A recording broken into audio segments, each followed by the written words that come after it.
अभी आपको बताएं कि गुरुद्वारा जन्म स्थान ननकाना साहब में बाबा गुरु नानक के जन्मदिन की 3 रोजा रंगारंग तकरीबात का आगाज हो गया। दुनिया भर से सिख यात्रियों की ननकाना साहब आमद का सिलसिला जारी है। अंदरून और बैरून ममालिक से आए सिख यात्री अपनी मजहबी रसूमात की अदायगी में मसरूफ हैं। मजीद जानते हैं नुमाइंदे 7 न्यूज मोहम्मद इरफान गुजर से। जी इरफान, अपडेट कीजिएगा।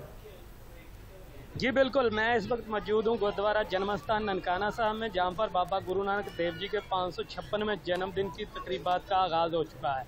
3 रोज़ा तकरीबात का आगाज़ कंठ पाठ की रस्म से हुआ है। मेरे साथ इस वक्त एक सरदार मौजूद है, आइए उनसे जानते हैं उनके इस बारे में क्या कहना है। जी बिल्कुल, इंतज़ामात तो हैं, बड़ी ज़बरदस्त हो रही हैं और बाबा जी का जो तालीमात हैं वो मोहब्बत भाईचारे की हैं, अमन की हैं।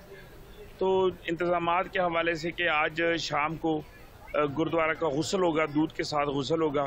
उसके बाद जो है इबादत की जो वो है वो स्टार्ट हो जाएगी। कल इंडिया से जो हमारे सिख भाई हैं उनको जो वीज़े पाकिस्तानी जारी किए हैं उनके आने की आमद है कि हो सकता है कि अगर इंडिया उनको इजाज़त दे दे तो वो ज़रूर आएंगे यहाँ पे।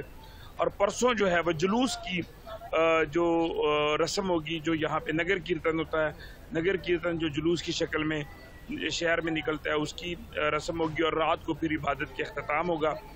जी बिल्कुल, इनका कहना है कि ज़िली इंतज़ामिया की जानब से सिक्योरिटी समेत तमाम इंतजाम जो हैं वो मुकम्मल कर लिए गए हैं। बहुत शुक्रिया इरफान गुजर, आप हमें आगाह कर रहे थे।